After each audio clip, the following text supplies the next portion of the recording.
Hello, and thank you for joining us. President Trump held the first cabinet meeting of his new administration Wednesday. Department heads gathered at the White House, where the president spoke on a wide range of topics, from the economy to government spending, Ukraine, Gaza, and immigration. At Wednesday's meeting, President Trump said he expects his cabinet to follow his orders with, quote, no exceptions. That being said, the first person President Trump asked to speak was not a cabinet-level official at all. It was Elon Musk.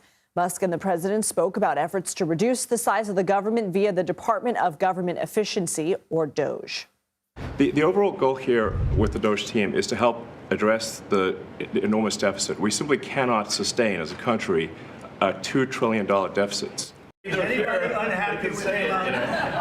If you are, well, throw them out of here. Some disagree a little bit, but I will tell you, for the most part, I think everyone's not only happy, they're thrilled.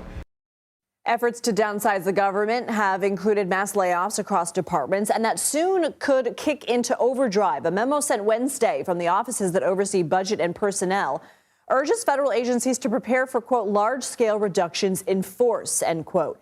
It also asks departments to come up with agency reorganization plans by March 13th, or a little more than 2 weeks.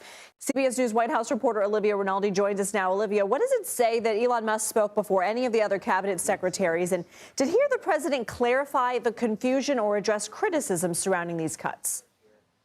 Yeah, Lindsay, what an extraordinary visual that was there ahead of Trump's first cabinet meeting of his second administration. Elon Musk, the world's richest man, essentially holding court, talking to the press before that meeting happened. Trump said that for the most part, his cabinet secretaries are in agreement with what Musk is doing, but did jokingly say that if anyone wasn't happy with it, that they would be thrown out of the cabinet meeting. A comment that I should note was met with applause and was joking, but certainly underscores what we're seeing here, which is Musk holding what seems to be a very critical role for this government, for the Trump administration, in administering a lot of these large-scale cuts across the government. Trump applauded what DOGE was doing and said that the government is bloated, sloppy. He said that there are people who aren't doing their job, or they just don't exist and the government is paying them.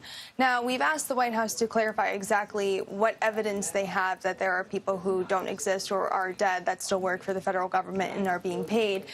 We will update you when we have those answers. But I do want to note one other thing, which was Chris Wright, who's the energy secretary, was here on the North Lawn just a short while ago, and he talked to the press about what it was like being in that meeting with Elon Musk. And he said that he likens him to an auditor, to a contractor, someone who's coming in and simply just making suggestions of what cuts should happen in all of these different agencies, and he's not the one exactly enacting it. Something else caught my attention, though, and he did say that one misunderstanding, this is Energy Secretary Chris Wright, one misunderstanding he did want to correct was that the press was there for the start of the cabinet meeting, and it was essentially a press conference, but then the press left, and the dialogue among those cabinet members and the back and forth about all of their ideas for government actually started when the press wasn't in the room, meaning that even though Elon Musk is seen as being very press-forward, press-friendly, and talking very openly about what he plans to do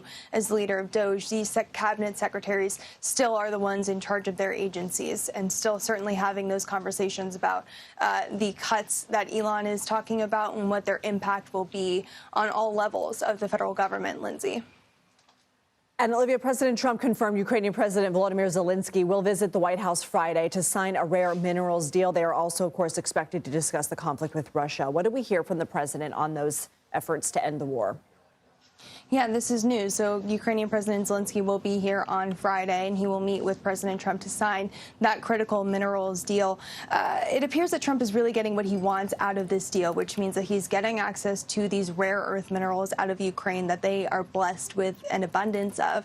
But he does not have to make any security guarantees. That was his sticking point and something he talked about in these negotiations, that he did not want to offer any security guarantees, but leave that up to Europe. That's that conversation about the peacekeepers that we've been hearing on the ground in Ukraine after there is a ceasefire between Ukraine and Russia, that they would there they would be there essentially to keep that peace. Trump being non-committal about putting U.S. troops there to be part of this peacekeeping organization. But I do want to dig into that minerals deal a little bit. And essentially what it would do would be create a joint ownership fund between the U.S. and Ukraine on these minerals. And Ukraine would contribute about 50% of future proceeds from their state-owned resources into this fund. That would also include minerals, oil, and gas. But it doesn't include the $500 billion worth of profits that the Trump administration had been pushing for Ukraine to put in there to sort of repay all of the assistance that the U.S. has given Ukraine throughout the duration of this war. That totals to about $180 billion. Still a big number, but not the $500 billion that the Trump administration was pursuing. Olivia, President Trump just signed a new executive order. What can you tell us about it?